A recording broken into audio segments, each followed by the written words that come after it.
शीतला सस्यश्यामला मातरं वन्दे मातरम्।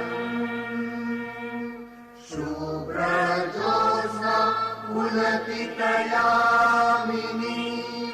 फुल्लकुसुमिता द्रुमदलशोभिनी सुहासिनी सुमधुरभाषिणी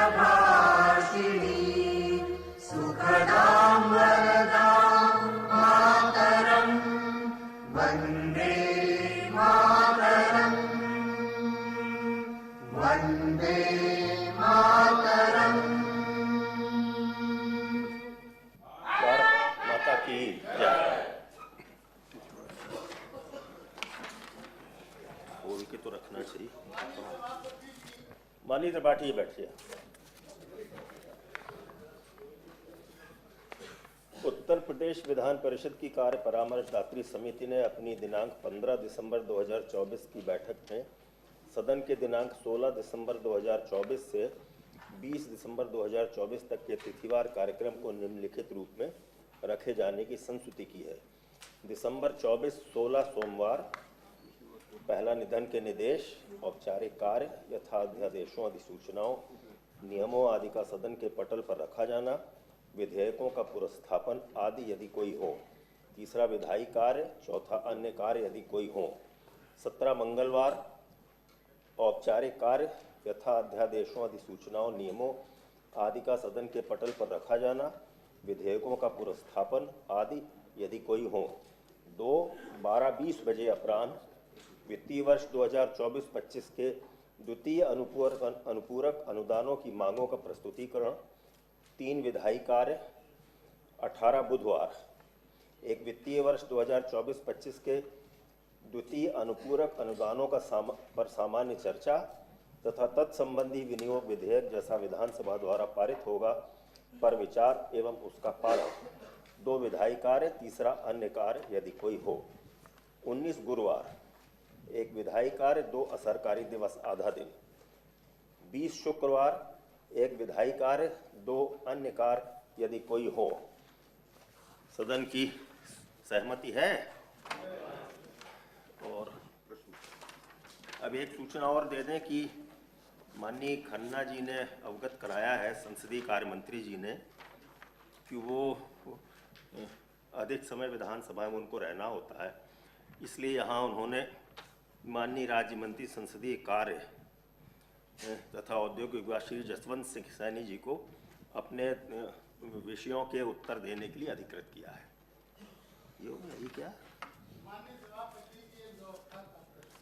माननीय त्रिपाठी जी, प्रश्नों के बाद व्यवस्था का प्रश्न नहीं, तो ये पहले, क्योंकि प्रश्न पहर शुरू हो रहा है। हाँ। और प्रश्नों से संबंधित है मान्यवर, इस नाते यह निवेदन आपसे गुहार करना है हमको। हाँ बताइए। मान्यवर, जो कार्य संचालन नियमावली है 1956, इसमें जो प्रश्नों के 119 में जो 3 तरह के प्रश्न का उल्लेख किया गया है, एक अल्पसूचित प्रश्न भी है 3रे अंक पर, और उसके ख में लिखा हुआ है कि सभापति द्वारा स्वीकृत अल्पसूचित प्रश्न संबंधित मंत्री को सूचित किए जाने पर अधिकतम 5 दिनों की अवधि की अल्प सूचना पर उत्तर देने के लिए सदन के संबंधित विभाग के लिए आवंटित आगामी वार की कार्यसूची में रखा जाएगा। मान्यवर, जो कार्यसूची जारी हुई है सदन के संचालन की, वह 5 दिन का है, 1 सप्ताह के लिए है मान्यवर। और आज जो है नगर विकास और वन विभाग दोनों का आज दिन है मान्यवर। और मैंने 11/5/2024 को मैंने पत्र दिया, जिस पर आपने अल्पसूचित प्रश्न के रूप में स्वीकार किया मान्यवर। और वह जो है एक था, क्या वन मंत्री बताएंगे कि वन क्षेत्राधिकारियों के सितंबर-अक्टूबर 2024 में किए गए स्थानांतरण के संबंध में माननीय मुख्यमंत्री जी के पत्रांक संख्या 24/10/2024 में अपर मुख्य सचिव वन को संबोधित पत्र प्राप्त हुआ है। क्या उक्त पत्र में किन किन बिंदुओं का उल्लेख कर कार्रवाई की मांग की गई माननीय है? त्रिपाठी जी, ये तो प्रश्न हो गया। दूसरा है मान्यवर नगर विकास जी, उसमें जो है माननीय मैंने प्रश्न किया था जिसको आपने कृपा पूर्वक स्वीकृत किस किया। तारीख को किया था? यह 11 तारीख को है माननीय, और यह जैसे यह पहले व्यवस्था 3 दिन की थी माननीय, जहाँ तक मेरी जानकारी है। अब यह 5 जो दिन रखा गया वह जब सत्र अधिक महीनों चलते थे, 15 दिन चलते थे, आज तो केवल 5 दिन ही। माननीय त्रिपाठी जी, मेरा यह कहना है कि सदन नियमों से चलता है। नियमावली में कितने दिन है? नियमावली में 5 दिन लिखा है ना? हाँ, तो आज 5वां दिन है, इसलिए नहीं लगे हैं वो। तो नहीं 5 दिन है मान्यवर। यह 5 दिन तब होता था मान्यवर जब सदन और चलते। त्रिपाठी जी अब त्रिपाठी जी कृपया बैठिए आप। मैं बैठ जा रहा हूँ। हाँ, मैं आपके हर आदेश का पालन कर रहा हूँ, लेकिन मैं बताऊं, मैं केवल यही आपसे गुहार कर रहा हूँ कि जब सदन 5 दिन का चल रहा है, एक ही सप्ताह का चल रहा है, फिर कोई दूसरा वार आने का कोई त्रिपाठी जी बैठ जाइए ना। ये बात सबके ध्यान में है, सबके ध्यान में है। अब चूंकि नियमावली में 5 दिन का समय है, इसलिए ये नहीं हो पाया। समय था, लेकिन मानवर यह आपने 3 दिन का समय किया है। ये इस पर आप जरूर विचार कर लें, और इस पर कोई पूरा सदन है, सारे सदन के लोग प्रश्न लगाते हैं, सबके त्रिपाठी जी बैठिए, कृपया बैठिए। तो माननीय जी, ऐसा है ये नियमावली में है कि आप जो है नियमावली में जब तक संशोधन नहीं होता तब तक ये 5 दिन ही चलेगा, जो नियमावली में आज लिखा हुआ है आपके यहाँ। नहीं, जो आज लिखा हुआ है, लेकिन जो कार्य संचालन नियमावली है इसमें यह नहीं लिखा है कि सदन 5 दिन के लिए चलेगा। नहीं, वो नहीं लिखा हुआ। यह नहीं लिखा हुआ, वो नहीं लिखा यह तो इसलिए लिखा हुआ है कि जब सदन बहुत दिनों तक चलते थे। प्रश्न लेते। प्रश्न संख्या 1 डॉक्टर मान सिंह यादव जी। माननीय वित्त मंत्री जी।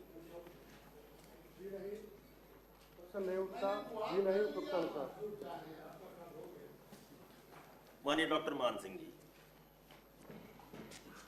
माननीय सभापति महोदय, पुरानी पेंशन को लेकर लगातार इस सदन में बातें रखी जा रही हैं, और ये बहुत ही हास्यास्पद स्थिति है कि जो मेरा प्रश्न था जवाब आ गया जी नहीं, प्रश्न नहीं उठता, जी नहीं, जी नहीं। माननीय सभापति महोदय, अभी सरकार यूपीएस योजना लॉन्च किया है एनपीएस के स्थान पर, और भारतीय जनता पार्टी की ही सरकार राजस्थान और छत्तीसगढ़ में है, वहाँ पर पुरानी पेंशन दी जा रही है। यहाँ तक कि हिमाचल प्रदेश, पश्चिम बंगाल, झारखंड में भी पुरानी पेंशन दी जा रही है। लेकिन उत्तर प्रदेश की जब बात आती है तो ये उत्तर लिख करके आ जाता है जी नहीं, प्रश्न नहीं उठता।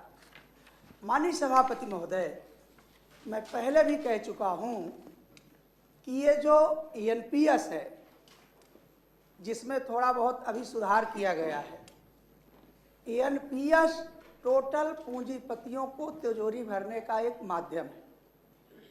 और आज भी जो ये यूपीएस के सुधार की बात करते हैं, यदि हमारा कोई कर्मचारी 52 वर्ष में रिटायरमेंट ले लेता है तो उसे 8 साल इंतजार करना पड़ेगा पेंशन पाने के लिए। और जो सबसे बड़ी इसमें खामी है कि कर्मचारियों का 10% जबरदस्ती उगाही करके उसमें जमा किया जाता है।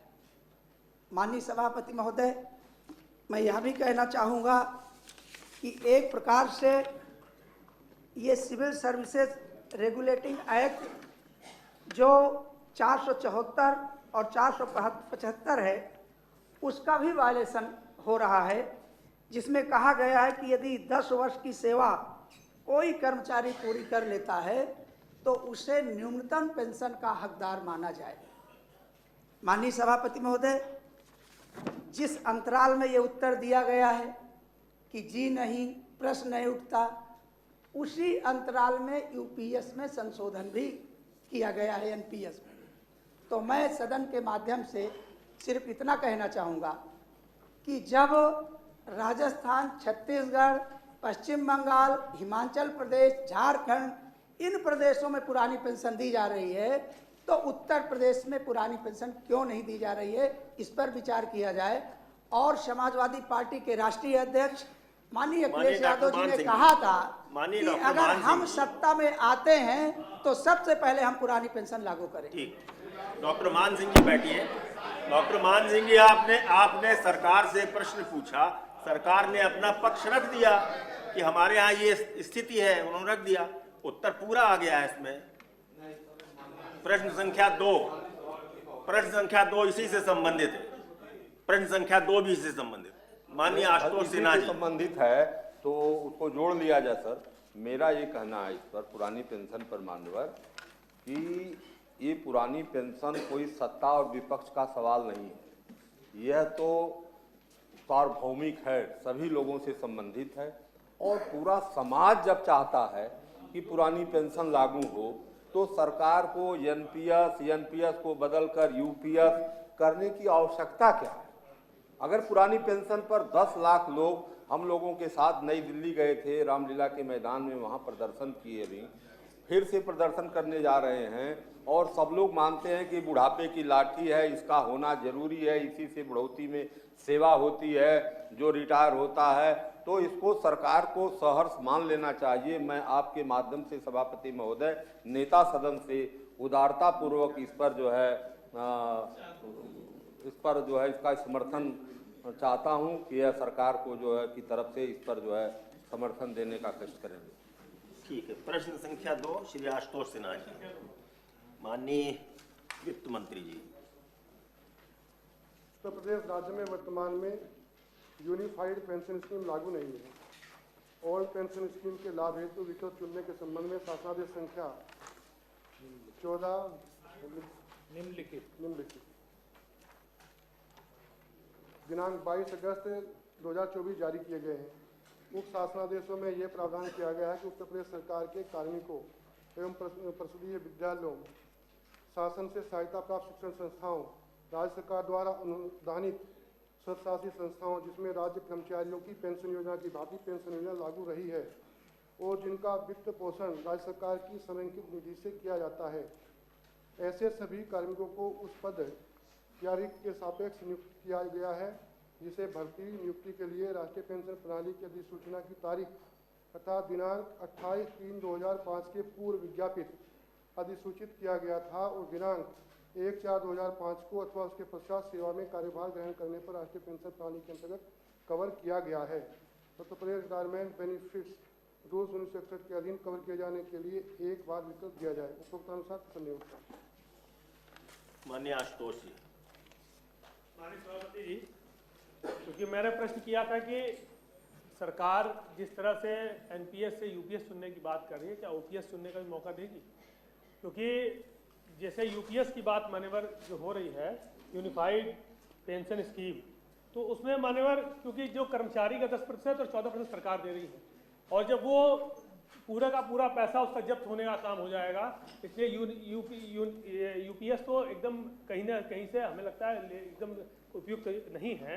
और साथ ही साथ पेंशन की जो अवधि है वो सेवा काल में 20 साल जो होना चाहिए था वो 25 साल कर दिया गया, सिर्फ 70% लोग ऐसे ही बाहर हो जाएंगे। और जैसा माननीय सदस्य कह रहे थे कि अगर किसी ने मानिए 55 वर्ष तक जॉब किया, उसके बाद वो वीआरएस ले लेगा, तो 5 साल तक उसको इंतजार करना पड़ेगा कि वो उसको पेंशन मिलेगी 60 साल के बाद। तो यूपीएस की जो स्कीम है मान्यवर वो पूरी तरह से खराब है। रही बात दूसरी मान्यवर की, जो सरकार ने भी जवाब में लिखा कि 28 मार्च 2005 के पूर्व विज्ञापित पदों पर जो इन्होंने, क्योंकि लगातार सदन में मान्यवर हम लोगों ने उठाने का काम किया कि उनको पुरानी पेंशन चुनने का अधिकार मिले, सरकार ने मौका दिया भी, लेकिन उसमें मान्यवर पेंशन निदेशालय द्वारा जो जीपीएफ अकाउंट खोलने के लिए जनपदवार पत्रावली मांगी गई, उस पत्रावली तो मांग ली गई मान्यवर, लेकिन जो आदेश जारी किए जा रहे हैं वो कहीं ना कहीं से बायस्ड होके 2-4 आदेश सर जारी हो रहे हैं, जो उनसे मिल ले रहा है, जो भ्रष्टाचार में उनके साथ सम्मिलित हो जा रहा है, उसके आदेश आ जा रहे हैं, बाकी नहीं आ रहे हैं। उसका प्रमाण मैं लेके आया हूँ मान्यवर, क्योंकि ये आप देखिए, ये मामला है ये आजमगढ़ का, लगभग हमें लग रहा है 407 के आसपास, जिसमें 3 लोगों का आया आदेश जारी हुआ जीपीएफ अकाउंट के लिए। इस तरह से मान्यवर ये आया अंबेडकर नगर के लिए, इसमें 370 लगभग 370 लोगों में से 3 लोगों का इसमें भी आया। प्रयागराज में मान्यवर 516 लोगों में से 11 ही लोगों का आदेश आया। तो लगातार जब आप पत्रावली मांग रहे हैं और सबका जब स्कीम में ले सकते हैं तो इतना क्यों नहीं लिया, और आप लगातार कम लोगों का ले रहे हैं। इसमें जो भ्रष्टाचार हो रहा है, इस भ्रष्टाचार पे क्या कार्रवाई करेंगे और कब तक सब लोगों को इसमें जो भ्रष्टाचार हुआ है उस पर किस पे क्या कार्रवाई करेंगे, इस माननीय सदन को अवगत करें। माननीय मंत्री।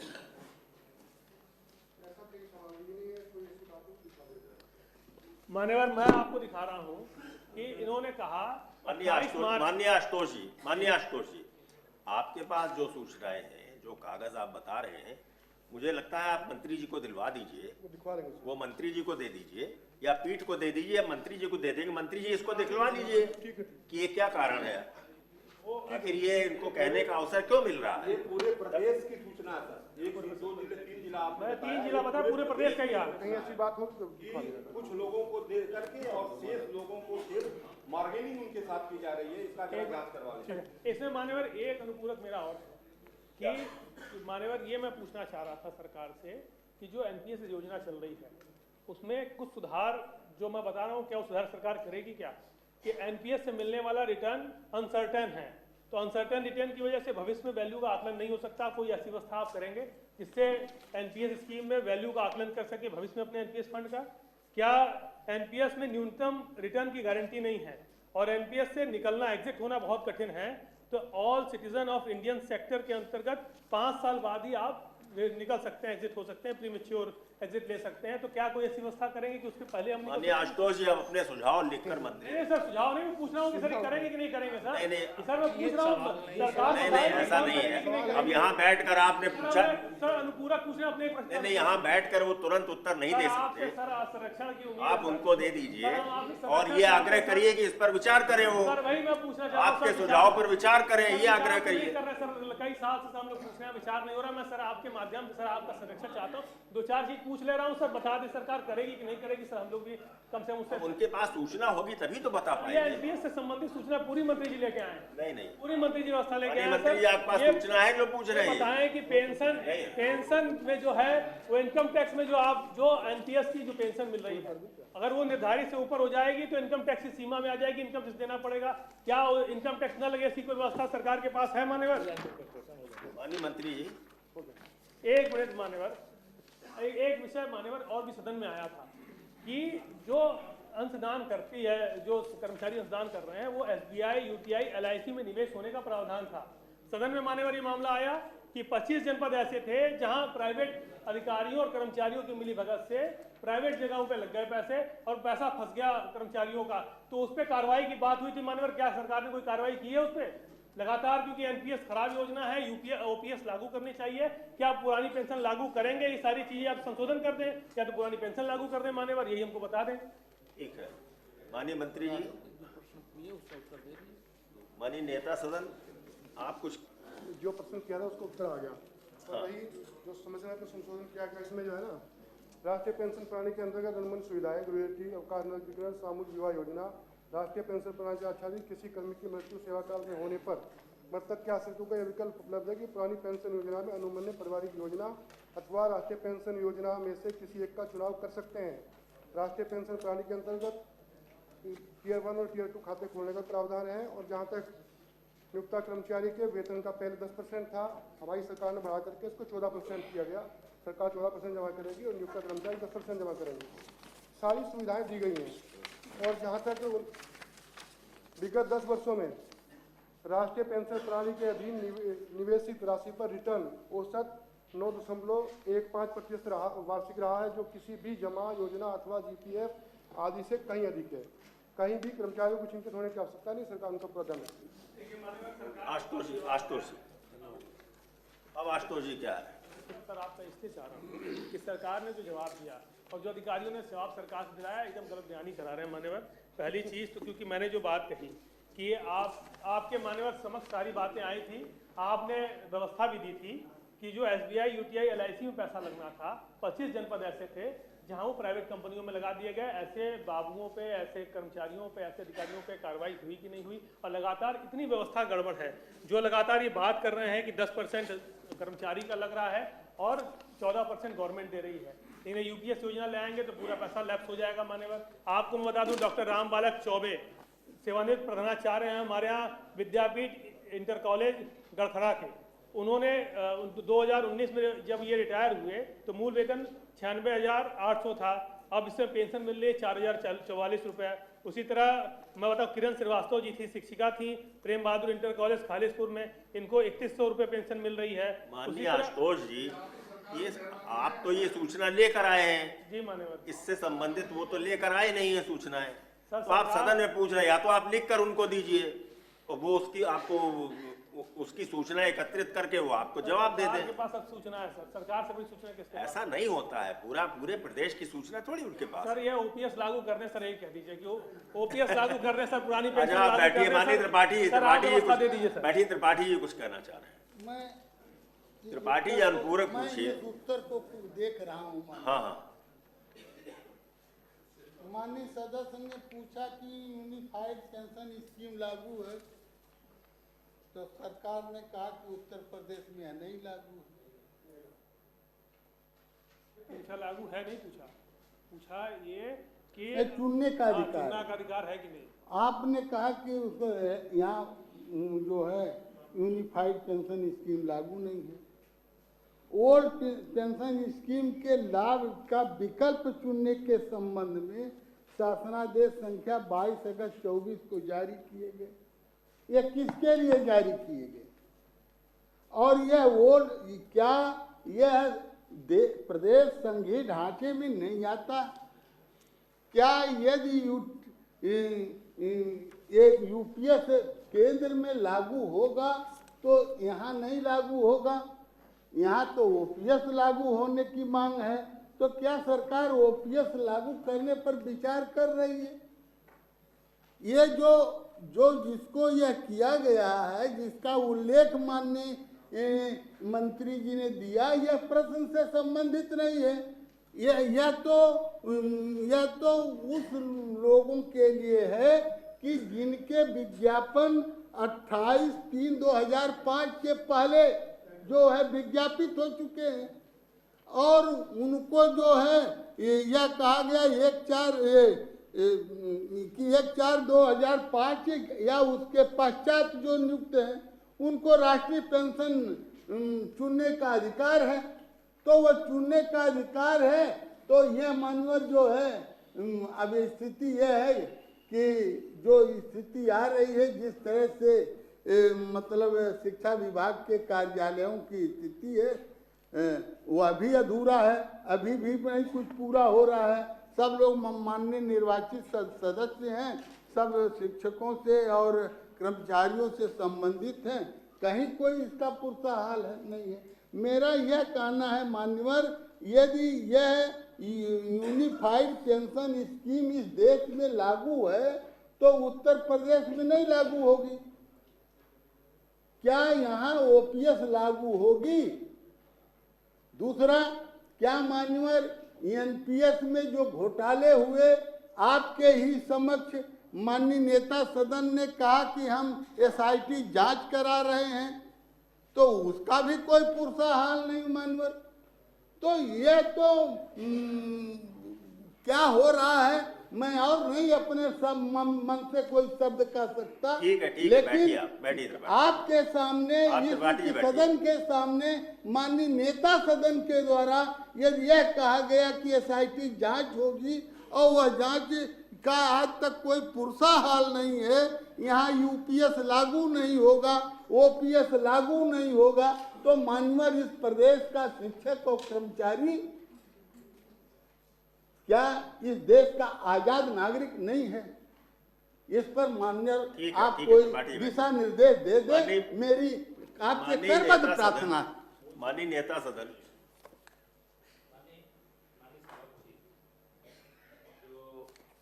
सवाल है, उस सवाल का जवाब माननीय सदस्य सिन्हा जी को दिया गया है कि यूपीएस उत्तर प्रदेश में लागू नहीं है।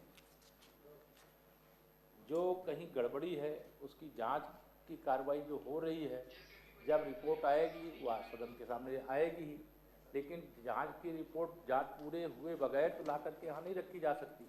दूसरा ओपीएस का विषय, इस पे भी कई बार बताया जा चुका सदन को माननीय सभापति आपके माध्यम से कि ओपीएस की अभी उत्तर प्रदेश सरकार की कोई योजना नहीं है। जो इस समय नेशनल न्यू पेंशन स्कीम चल रही है उसी के अंतर्गत यह सारे रास्ते निकालने के लिए सबको सुविधा दी गई है। लेकिन अलग से जो आप जो सवाल उठा रहे हैं जो भारत सरकार ने लागू किया वो सदन का सवाल ही नहीं है। नहीं, सदन का सवाल है माननीय।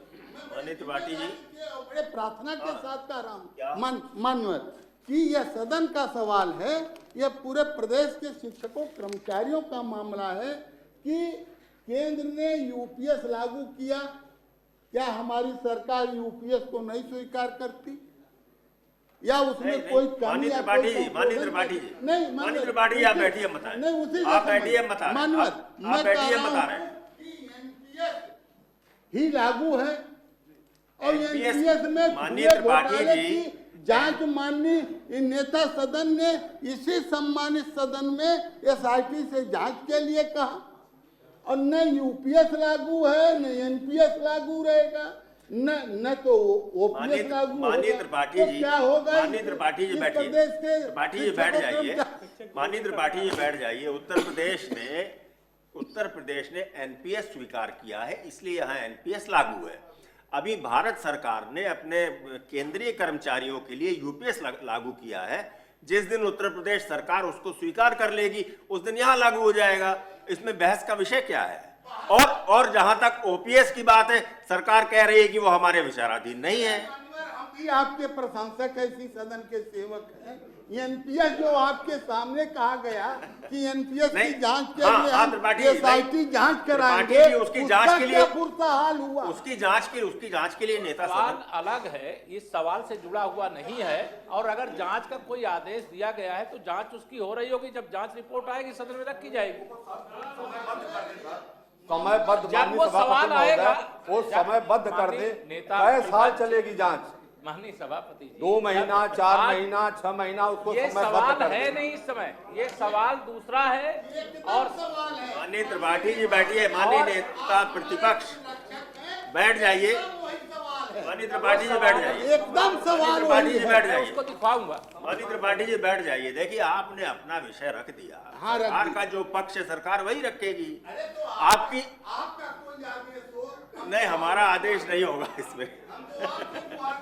ये नीतिगत विषय, इसमें आदेश नहीं होता है। प्रश्न संख्या 3 माननीय किरणपाल कश्यप जी। माननीय नगर विकास त्रिपाठी जी बैठिए। त्रिपाठी जी बैठिए। वो जांच चल रही है त्रिपाठी जी। त्रिपाठी जी वो जांच चल रही है। वो जांच चल रही है। माननीय नगर विकास मंत्री जी। माननीय सभापति जी, प्रश्न संख्या 3, नगर निगम कानपुर द्वारा नई चुंगी चौराहा से छबीले पूर्वा विद्युत स्टेशन जाज मऊ तक 100 फीट / 60 फीट रोड तक कुल 1.62 किलोमीटर की लंबाई में समय समय पर बृहद अतिक्रमण अभियान चलाकर चरणबद्ध तरीके से अतिक्रमण मुक्त किया जा रहा है। छबीले पूर्वा से सरिया मोड़ तक बृहद अतिक्रमण अभियान चलाकर मार्ग को अतिक्रमण मुक्त करा दिया गया है। उक्त के अतिरिक्त सड़क के चौड़ीकरण, डिवाइडर निर्माण व ग्रीन बेल्ट का निर्माण भी किया जा रहा है। नई चुंगी चौराहे से संजय नगर तिराहा होते हुए 100 फीट / 60 फीट सड़क के चौड़ीकरण का संबंध लोक निर्माण विभाग से है। उक्त के संबंध में अधिशासी अभियंता निर्माण खंड 2 लोक निर्माण विभाग कानपुर नगर द्वारा अवगत कराया गया है कि उक्त मार्ग पर वर्तमान में लोक निर्माण विभाग द्वारा 1.3 किलोमीटर लंबाई में चौड़ीकरण का कार्य कराया जा रहा है। मार्ग के ROW तक नाली / डक्ट का निर्माण कराया जा रहा है। निर्माण के दौरान अस्थायी / अस्थायी अतिक्रमण स्थानीय लोगों द्वारा स्वयं हटाया जा रहा है। ख उपभोक्तानुसार, ग उपभोक्तानुसार। माननीय कश्यप जी। सड़क तो पूरा अतिक्रमण है, कोई देखने वाला है नहीं। और मैं गारंटी के साथ कहता हूँ कि इसमें लिखा भी जवाब में कि लोगों द्वारा स्वयं ही उसको हटाया जा रहा है। जिन्होंने खुद हटाते तो ऐसे अतिक्रमण करते क्यों? कोई देखभाल नहीं है, बिल्कुल अंधेर गर्दी मची हुई है, पूरा सड़क जाम है, लोग परेशान हैं। मेरा ये कहना है कि इसको खुद लिखवा लें दोबारा। माननीय मंत्री जी। सभापति जी, मैंने स्वयं कहा कि कुछ भाग में अतिक्रमण हटाया गया है, कुछ भाग में का जो रोड है वो पीडब्ल्यूडी की रोड है और वहाँ रोड के चौड़ीकरण का काम चल रहा है। उस प्रक्रिया में कुछ लोग स्वयं हटा ले रहे हैं, जहाँ आवश्यकता पड़ेगी वहाँ सरकार हटाएगी। रही बात कि हो नहीं रहा है, तो ये मैं फोटो लेके आया हूँ माननीय सभापति जी। छबीले पूर्वा मोड़ के पास का अतिक्रमण हटा करके वेंडिंग जोन के निर्माण का कार्य कराया जा रहा है, कराया गया है। ये हमारे पास उसके फोटो है माननीय सभापति, तारीख के साथ। इसी प्रकार छबीले पूर्वा मोड़ से नई चुंगी पर जॉर्ज टेनरी और नॉर्दर्न टेनरी के सामने का जो अतिक्रमण है वो भी हटा करके उसमें सुंदरीकरण और बाग बगीचा लगाने का काम किया जा रहा है। ठीक है माननीय। ऐसे अनेक है, ऐसे बुलडोजर चलता हुआ। माननीय सदस्य संतुष्ट है। प्रश्न संख्या 4 माननीय राज बहादुर सिंह चंदेल जी, माननीय नगर विकास मंत्री जी। माननीय सभापति जी, माननीय सदस्य जी ने जो प्रश्न पूछा है उसमें क का उत्तर है जी हाँ। ख का नगर पालिका परिषद उन्नाव द्वारा स्थलीय सर्वे कराकर रुपया 13,07,368 का आगणन तैयार कराया गया है। उक्त रोड व नाली का निर्माण आगामी बोर्ड बैठक में स्वीकृति के उपरांत वित्तीय संसाधनों की उपलब्धता के आधार पर कराया जाए। माननीय चंदेल जी। थोड़ी सी धनराशि है और ये स्वीकार कर रहे हैं कि ध्वस्त है, नाली भी नहीं है, पानी भरता है, तो ऐसे भी काम नहीं अगर नगर पालिका करेगी तो क्या करेगी? बड़ा विचित्र प्रश्न है, इसका उत्तर कितना उल्टा दिया जा रहा है। जी ठीक है, माननीय मंत्री जी ने कह दिया है। चलिए प्रश्न संख्या 5 माननीय ध्रुव कुमार त्रिपाठी जी। जी माननीय नगर विकास मंत्री जी। नगर विकास विभाग के शासनादेश संख्या में नहीं पढ़ता हूँ 9/6/2021 के निर्माण कार्यों की द्वितीय एवं तृतीय किस्त की धनराशि स्वीकृत किए जाने के पूर्व तकनीकी एवं प्रशासनिक अधिकारियों द्वारा स्तरीय निरीक्षण किए जाने की व्यवस्था है। उक्त के क्रम में जनपद सिद्धार्थ नगर के नगर पालिका परिषदों तथा नगर पंचायतों में निर्मित सड़कों व नालों का स्तरीय निरीक्षण जनपद स्तर पर गठित टीम द्वारा किया जाता है। दिनांक 1 अप्रैल 2023 से दिनांक 5/10/2024 तक कुल 210 सड़क ऑब्लिक नाला नाली में से 85 सड़क ऑब्लिक नाला नाली का स्तरीय निरीक्षण उक्त टीम द्वारा किया गया है। निरीक्षण में कोई अनियमितता प्रकाश में नहीं आई है। शेष कार्यों के स्थल निरीक्षणों उपरांत नियमानुसार उचित कार्रवाई की जाएगी। ख का जवाब है उपभोक्तानुसार, ग का जवाब है उपभोक्तानुसार, घ का जवाब है प्रश्न। माननीय त्रिपाठी जी।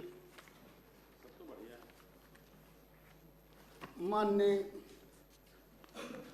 सभापति जी, मैं माननीय मंत्री जी को धन्यवाद दूंगा कि कम से कम उनके कागज से जिन लोगों ने जांच किया उन लोगों ने कहा कि अब कोई अनियमितता नहीं पाई गई। तो यह तो माननीय मंत्री जी का प्रभाव हो सकता है, लेकिन जो यह लिखा गया है सदर नगर पालिका में बने इंटरलॉकिंग सीसी रोड का डीएम ने किया निरीक्षण, एस्टीमेट एवं एमबी के अनुरूप नहीं पाया गया कार्य युवकों का स्पष्टीकरण। ऐसे कितने कागज हैं मैं आपको दिखा सकता हूं, और यदि आपका हुक्म हो तो मैं आपके माध्यम से मंत्री जी को मिल जाए और इस पर माननीय मंत्री जी उदारता पूर्वक देख लें। यदि यह उत्तर देने वाले सही उत्तर दिए हों तब तो कोई बात नहीं है, धन्यवाद है मंत्री जी को, जांच अधिकारी को। यदि नहीं है तो क्या माननीय मंत्री जी इस पर कार्रवाई करेंगे? माननीय सभापति जी, जैसा मैंने कहा कि 210 काम हो रहे थे, उसमें से 85 का इंस्पेक्शन किया गया है और अन्य काम जो अलग अलग स्थिति में प्रगति पर है उनका निरीक्षण जो है, निरीक्षणों उपरांत नियमानुसार उचित कार्रवाई की जाएगी, ये मैंने कहा। तो पहली बात तो ये है कि माननीय सदस्य जी जो जिस काम की बात कर रहे हैं वो इंस्पेक्ट हो गए वालों में है कि इंस्पेक्ट नहीं हुए वालों में, ये देखने का वो कागज दे देते हैं, वो कागज से दिखवा लेंगे। बाकी आपके एक एक नगर पंचायत नगर पालिका वार जो 210 में से काम है, किसमें इंस्पेक्शन हुआ, किसमें इंस्पेक्शन नहीं हुआ, किसमें काम प्रगति पे है, किसकी कितनी नहीं, तो इसमें कौन कितने डीएम ने किया, कितने अन्य अधिकारियों ने किया, यही बता दें। हमारे पास उपलब्ध है। इसमें जिलाधिकारी ने कितने निरीक्षण किए, मैं जिलाधिकारी की बात कर रहा हूँ। सभापति जी, माननीय सभापति बैठिए मंत्री जी, माननीय सभापति जी, मैं स्पष्ट कर दूं बात।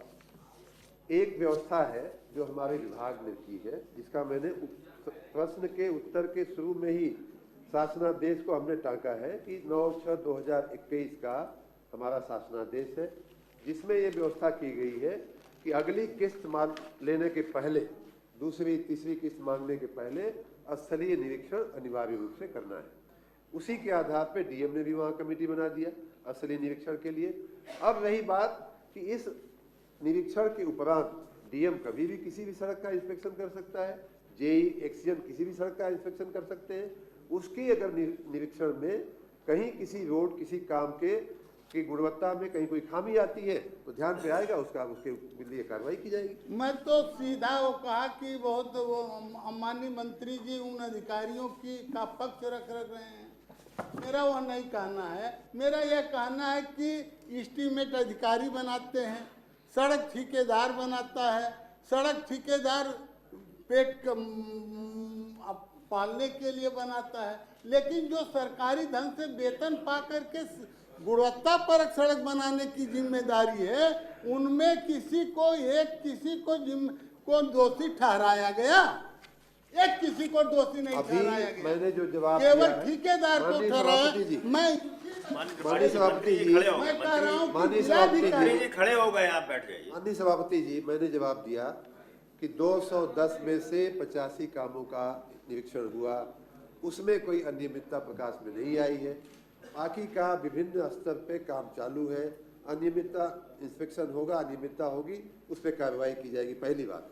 दूसरी बात कि जिला अधिकारी या जिला कक्षा के किसी भी अधिकारी, एक्सीएन हो या कोई भी हो, कि उनको कभी भी किसी भी अपने क्षेत्राधिकार में इंस्पेक्शन करने की पूरी सत्ता है। और उसके उपरांत मैं कहूँगा कि आप माननीय जनप्रतिनिधि, माननीय सदस्य को नहीं, एक मिनट मेरी बात पूरी हो जाने, माननीय सदस्य जी के ध्यान में अगर किसी सड़क का, किसी नाली का की गुणवत्ता पे कोई प्रश्न चिन्ह इनके दिमाग में स्पेसिफिक हो तो मुझे बताएं, उसको इंस्पेक्शन करा करके उसको ठीक कराया जाएगा। मैं मानवर वही गुहार कर रहा हूँ कि मैं दे रहा हूँ आपको, अभी दिया नहीं आपने, अभी आपने हमको दिया नहीं, अभी आपने हमको दिया नहीं कि दोषी किसी अधिकारी को दोषी नहीं माना गया। अरे आपने दिया ही नहीं, जैसे मैं तो यही पूछ रहा हूँ कि आप बता दीजिए जिलाधिकारी ने कौन कौन की सड़क जांच किया। केवल सिद्धार्थनगर में बात किया कि प्रदेश के अन्य जनपदों में भी जवाब ये दे रहा हूँ, हमारी तरफ मुखातिब होइए। मैं माननीय सभापति जवाब ये तरफ मुखातिब होइए। माननीय त्रिपाठी जी, माननीय मंत्री जी ने बताया 210 कामों में से 85 का जांच की गई है, उसमें कोई दोषी नहीं पाया गया। आपके पास कोई सूचना है, आप दे दीजिए, मंत्री जी उसकी जांच करा देंगे। जहां अधिकारी दोषी पाए गए वहां कोई दोष नहीं पाया गया। मानवर माननीय सभापति जी, अब ये एक जनरल स्टेटमेंट है, इसका कोई जवाब जनरल नहीं, मैं स्पेसिफिक एक जिले का बता रहा हूँ, समाचार पत्रों में जो प्रकाशित हुआ है वह बता रहा हूँ, कोई दूसरा नहीं बता रहा हूँ। आप दिखवा लीजिए मानवर। मंत्री जी अच्छे मंत्री हैं, करेंगे। इन्होंने जो कागज दिए हैं आप पास भिजवा देते हैं, इसमें जो भी स्पेसिफिक हो उसकी आप जांच करा दें और इनकी जिज्ञासा का समाधान करा दें। ठीक है, आप पास भिजवाते हैं इसको। अगला प्रश्न संख्या 6 श्री अशोक अग्रवाल जी। माननीय मुख्यमंत्री जी। माननीय सभापति महोदय, माननीय सदस्य ने जो प्रश्न किया है लखनऊ से मोहान जाने वाली रोड से निकले काकोरी मोड़ से काकोरी तक, ये हमारे अभिलेखों में, शासन के अभिलेखों में इस मार्ग का नाम फतेहगंज काकोरी सकरा बस्ता का मार्ग है। ये हमारी 4 श्रेणियों में से ODR श्रेणी का मार्ग है। इस मार्ग की लंबाई लगभग 16.5 किलोमीटर है, जिसकी लेपित चौड़ाई लगभग 4 मीटर है। विभिन्न स्थानों पर अलग अलग चौड़ाई है। जो प्रश्न है कि कितनी भूमि छोड़कर भूखंड भवन बनाए जाने का प्राविधान है, उसमें मार्ग के मध्य से भूमि की चौड़ाई में सेटबैक 5 मीटर जोड़कर जो इंडियन रोड कांग्रेस है उसके कोड संख्या 73-2023 के जो प्रोविजंस हैं, उसके जो प्रावधान हैं, उसके अनुसार सक्षम स्तर के अधिकारी से अनुमति प्राप्त कर भूखंड और भवन बनाए जाने का प्रावधान है। माननीय अशोक जी।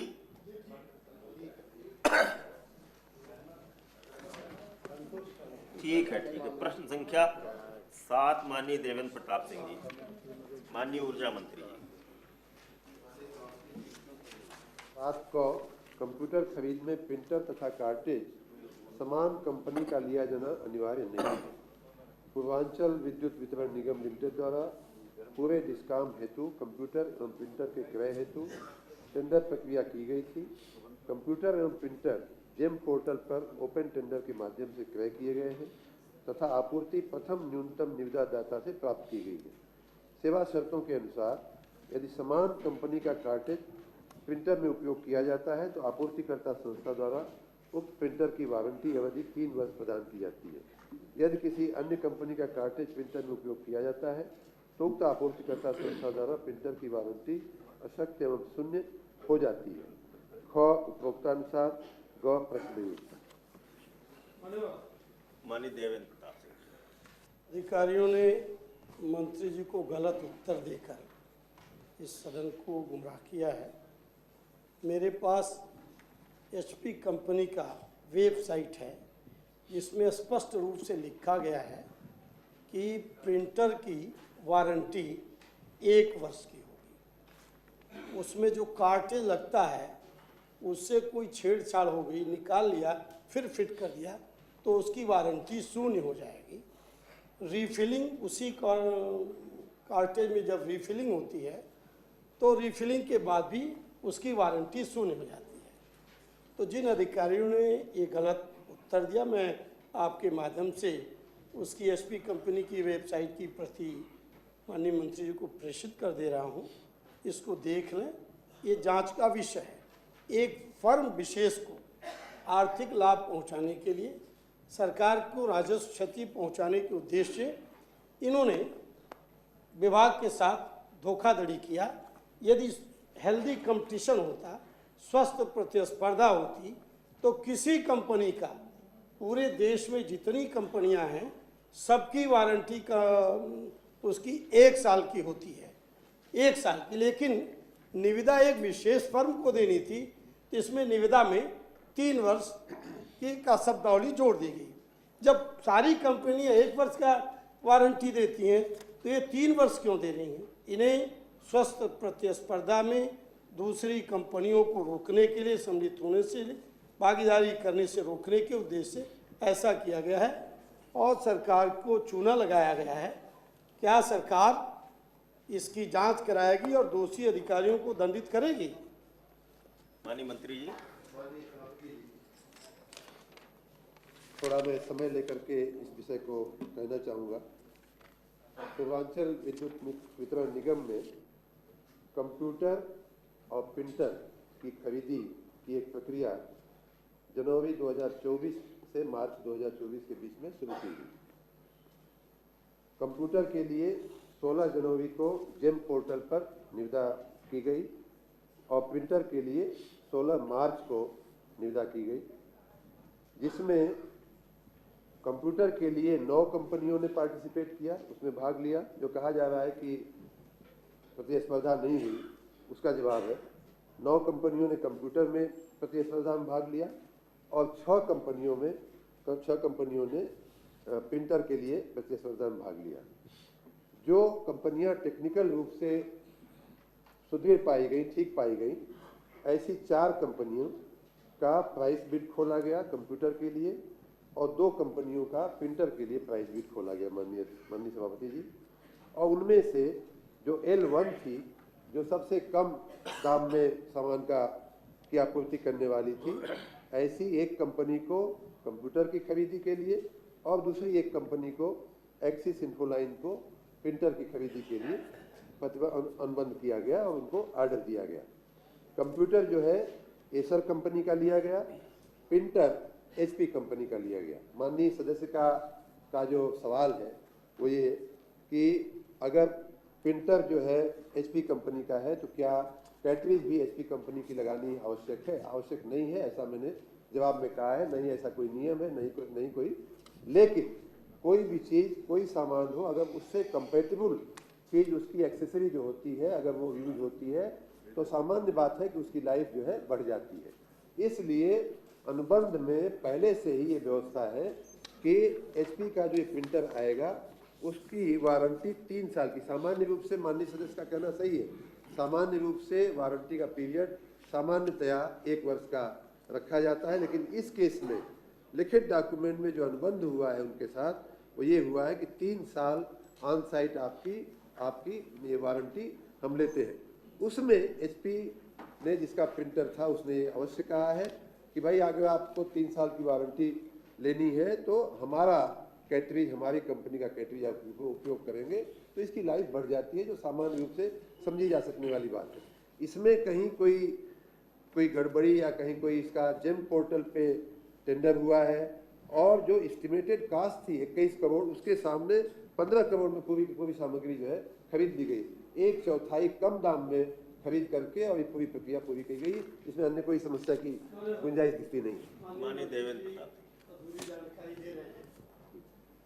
और 15 करोड़ का तो कंप्यूटर खरीदा गया, 5 करोड़ किस मद में खर्च किया गया? अपनी कंपनी के वेबसाइट ही बता रहा है कि 1 साल की वारंटी है, तो कैसे 3 साल की वारंटी मान ली गई? जब कंपनी के अपने वेबसाइट पर 1 साल की वारंटी देती है और तो अनुबंध की शर्तों में 3 वर्ष कैसे लग गया? और जो 3 वर्ष की वारंटी देती है, इसका मतलब है उसने तथ्य गोपन करके ये टेंडर हासिल किया। ऐसी, इसलिए कार्रवाई जरूरी है, जांच जरूरी है। दूसरी बात मैं ये पूछना चाहता हूँ मंत्री से कि मंत्री जी जरा आप ये बताएं कि जो 5 करोड़ रुपया और शेष बचा, उसका विभाग ने क्या किया? उसको रिपेयर के नाम पर कि कभी कार्टेज बदली गई, कभी रिफिलिंग होगी, तो वो 5 करोड़ रुपया एडी करके निकाल लिया। इसलिए जांच का विषय है, गंभीर विषय है। 0 टॉलरेंस है भ्रष्टाचार के बारे में। इसमें भ्रष्टाचार का दस्तावेजी साक्ष्य है। कंपनी के अधिकृत वेबसाइट पर 1 वर्ष की वारंटी है और शर्तों में 3 वर्ष की वारंटी लिख दी गई। 5 करोड़ रुपया केवल रिपेयरिंग के नाम पर निकाल लिया गया। एडजस्टमेंट, इंजीनियरिंग विभाग के कुछ लोग होंगे तो अनुभवी लोग जानते होंगे, ये एडी किया गया, लूट की गई है। इस लूट की जांच क्या सरकार कराएगी? और जो ये दोनों के वारंटी में अंतर है, इसके लिए जांच कराकर दोषी अधिकारियों के खिलाफ कार्रवाई करेगी सरकार? माननीय मंत्री जी, 0 टॉलरेंस की नीति बिल्कुल है हमारी सरकार की, हमारे विभाग की। माननीय सदस्य को कुछ बहुत ही गलत जानकारियां किसी ने दिया है, दुर्भाग्य से। पहली बात तो ये कि 21 करोड़ एस्टिमेटेड कॉस्ट थी। ऐसा नहीं है कि हमने बजट उनको 21 दे दिया, 15 का कंप्यूटर खरीदा और 5 पॉकेट में रख दिया, ऐसा नहीं है माननीय सभापति जी। 21.13 करोड़ मैंने स्वयं कहा कि उसकी एस्टिमेटेड कॉस्ट थी। जब टेंडर हुआ उसकी कॉस्ट जो है सब कुछ मिला करके 15.26 करोड़ में सारा का सारा सामान आ गया। तो इसमें भ्रष्टाचार हुआ कि बचत हुई? सरकार की बचत की गई है, सरकार के जो एस्टिमेट प्राथमिक था। रही बात की जो बैलेंस अमाउंट कुछ था ही नहीं, हमने पैसा दे नहीं दिया था कि उसमें से 15 खर्चा हुआ, 5 कहाँ गया उसका विषय। एस्टिमेटेड कास्ट और एक्चुअल कास्ट में फर्क होता है, पहली बात। दूसरी बात कि 5 करोड़ रुपया जो माननीय सदस्य कह रहे हैं कि रिपेयरिंग के नाम पे भ्रष्टाचार हुआ है, एकदम गलत है, असत्य है। और मैं इसमें किसी भी प्रकार की कि इंक्वायरी के लिए हमारा विभाग तैयार रहेगा, लेकिन यह कहना सर्वथा गलत है और इसलिए किसी और तपास की आवश्यकता मुझे लगती है। माननीय देवेंद्र मैंने साक्ष्य दिया है और इसके बाद भी एक विद्वान मंत्री ये कह रहे हैं कि मुझे गलत जानकारी है। अब दस्तावेजी साक्ष्य से बड़ा कोई सबूत नहीं हो सकता है। साक्ष्य को आँच क्या है?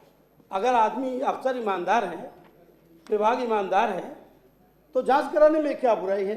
जांच में और खड़े होकर निकलें, उनको और बड़ी पदोन्नति दे दिया, उनको प्रशंसा पत्र दे दिए जाए। लेकिन इसमें सीधे सीधे तौर पर कंपनी ने अपने वेबसाइट पर लिखा 1 साल की वारंटी और 3 साल की वारंटी वाले को दे दिया गया।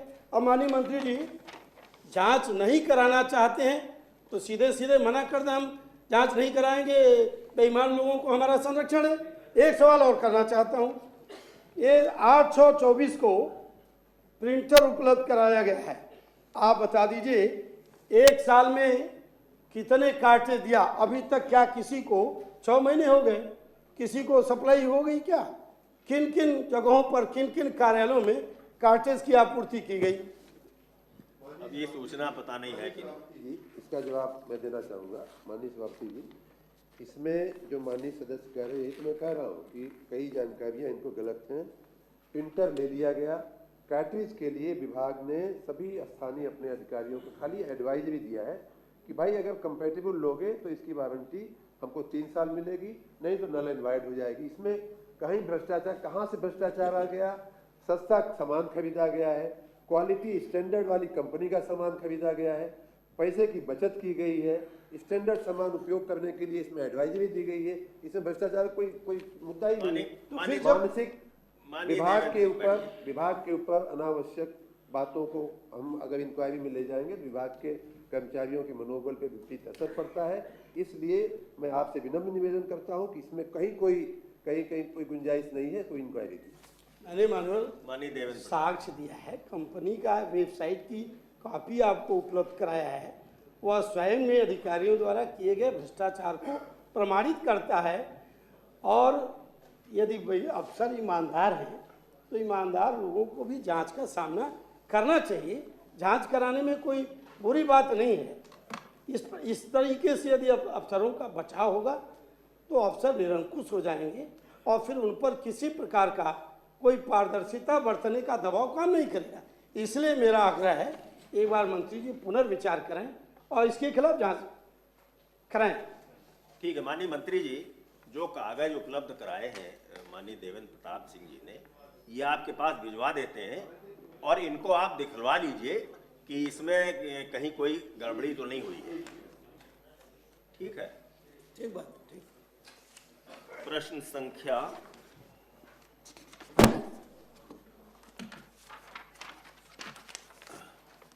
प्रश्न संख्या 8 माननीय मुकुल यादव जी, माननीय स्टाम्प तथा न्यायालय शुल्क और पंजीयन मंत्री जी। माननीय सभापति जी, नगर पंचायत गिरोर की उपविधि सरकारी गजट उत्तर प्रदेश प्रकाशित संख्या 4 मई 1996 खंड ख धारा 3 के अंतर्गत 2% का देय शुल्क वसूलते हैं। नगर पंचायत गिरोर के सूचित क्षेत्र में राजस्व ग्राम गिरोर व गोदना सम्मिलित है, मोहम्मदपुर गिरोर सम्मिलित इसमें नहीं है। आपका सेकेंड था कि नगर पंचायत कुरावली के उपविधि सरकारी गजट उत्तर प्रदेश प्रकाशित दिनांक 10 अप्रैल 2002 के नियम 5 के अंतर्गत 2% के देय शुल्क है। नगर पंचायत कुरावली के अनुसूचित क्षेत्र में सम्मिलित राजस्व ग्राम कुरावली, सुजरई, उमरपुर, नसरतपुर, घनराजपुर, कुरहट आंशिक, गंगापुर, मोहम्मदपुर आंशिक सम्मिलित है। राजस्व ग्राम गंगापुर मोहम्मदपुर के आंशिक क्षेत्र में नगर पंचायत का मोहल्ला महसानंद नगर तथा राजस्व ग्राम सुजरई का आबादी क्षेत्र मोहल्ला मजरई पूर्वी व सुजराई पश्चिम स्थित है।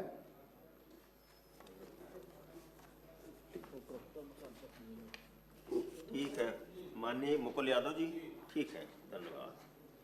प्रश्न संख्या 9 माननीय शाहनवाज खान जी, नहीं है।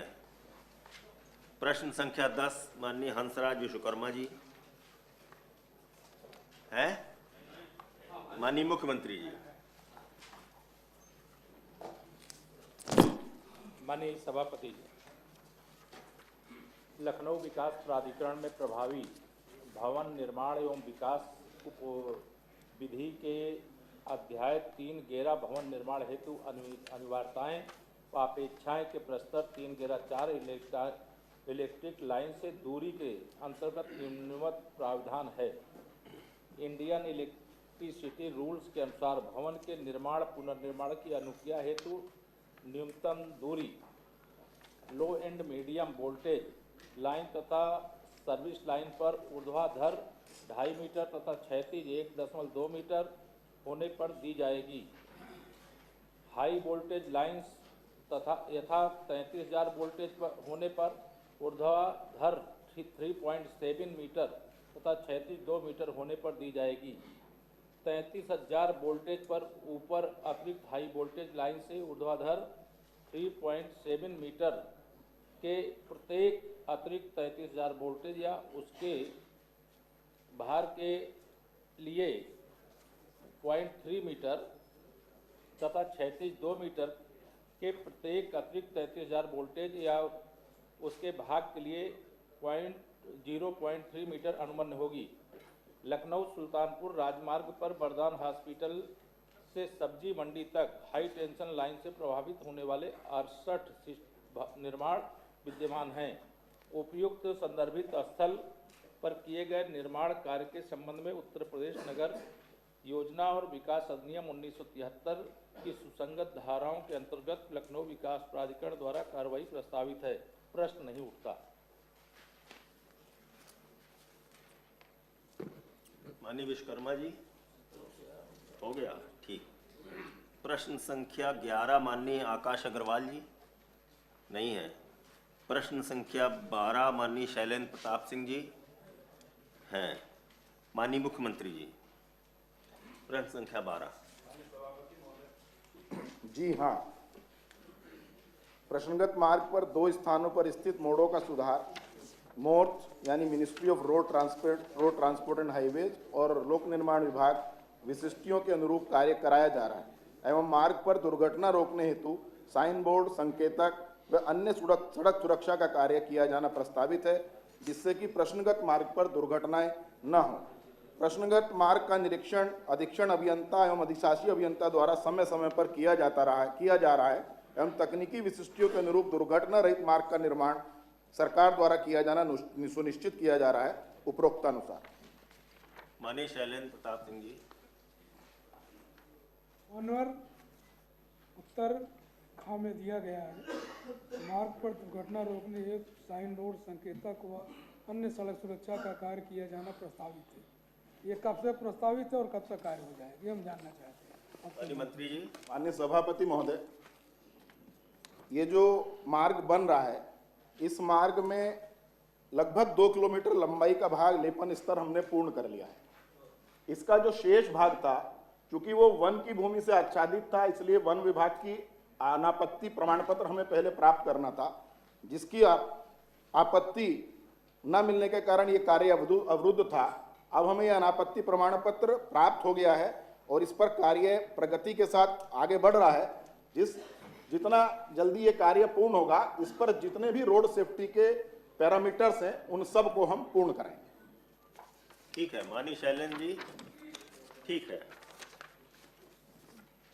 अब प्रश्नों का समय समाप्त हुआ।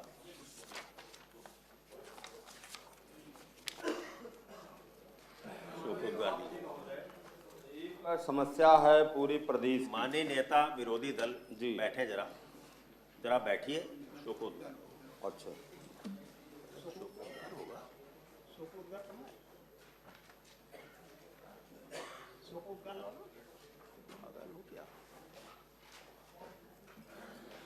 याद ही रखेगी क्या बात है।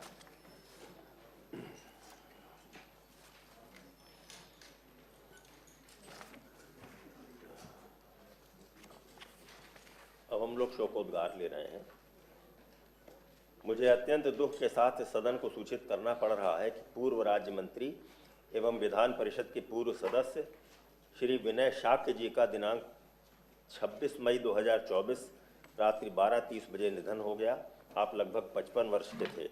आपका जन्म 30 मई 1969 को ग्राम व पोस्ट घसरा, जनपद औरैया में हुआ था।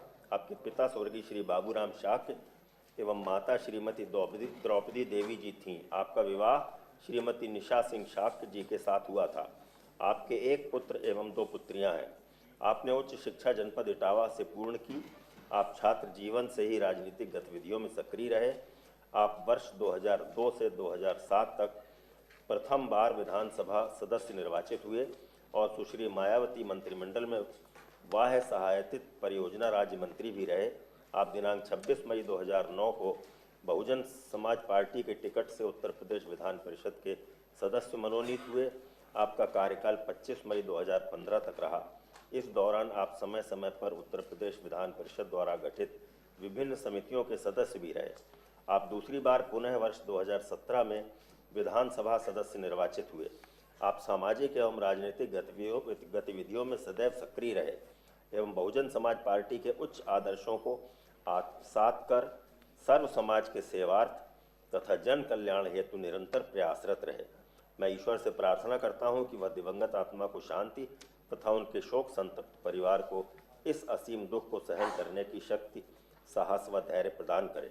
सदन में उपस्थित सभी महानुभावों से मेरा अनुरोध है कि वह दिवंगत आत्मा की शांति के लिए कुछ क्षण खड़े होकर मौन धारण करें।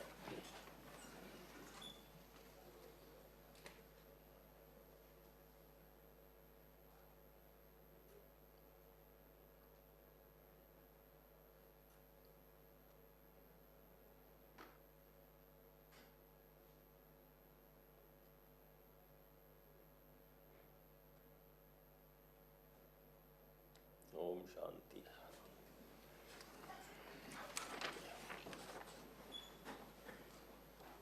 मुझे अत्यंत दुख के साथ इस सदन को सूचित करना पड़ रहा है कि विधान परिषद के पूर्व सदस्य श्री बाबा रामनाथ यादव जी का दिनांक 25 नवंबर 2024 रात्रि लगभग 12:15 बजे निधन हो गया। आप लगभग 95 वर्ष के थे। आपका जन्म 6 जून 1929 को ग्राम ढाबिलिया, पोस्ट उर्थान, जनपद मैनपुरी में हुआ था। आपके पिता श्री भूरीलाल सिंह यादव एवं माता श्रीमती फूलमती देवी जी थीं। आपका विवाह श्रीमती मार्गश्री जी के साथ हुआ था। आपके एक पुत्र एवं 2 पुत्रियां हैं। आपने उच्च शिक्षा जनपद आगरा से पूर्ण की। आप छात्र जीवन से ही राजनीतिक गतिविधियों में सक्रिय रहे। आप 1974 में मैनपुरी क्षेत्र से उत्तर प्रदेश विधानसभा सदस्य निर्वाचित हुए। आप 6 मई 1994 को उत्तर प्रदेश विधानसभा निर्वाचन क्षेत्र से बहुजन समाज पार्टी के टिकट से उत्तर प्रदेश विधान परिषद के सदस्य निर्वाचित हुए। आपका कार्यकाल 5 मई 2000 तक रहा। इस दौरान आप 2 बार विधान परिषद द्वारा गठित समितियों के सभापति भी रहे। साथ ही आप समय समय पर उत्तर प्रदेश विधान परिषद की विभिन्न समितियों के सदस्य भी रहे। आप सामाजिक एवं राजनीतिक गतिविधियों में सदैव सक्रिय रहे तथा जन कल्याण हेतु निरंतर प्रयासरत रहे। मैं ईश्वर से प्रार्थना करता हूं कि वह दिवंगत आत्मा को शांति तथा उनके शोक संतप्त परिवार को इस असीम दुख को सहन करने की शक्ति, साहस व धैर्य प्रदान करे। सदन में उपस्थित सभी महानुभावों से मेरा अनुरोध है कि वह दिवंगत आत्मा की शांति के लिए कुछ क्षण खड़े होकर मौन धारण करें।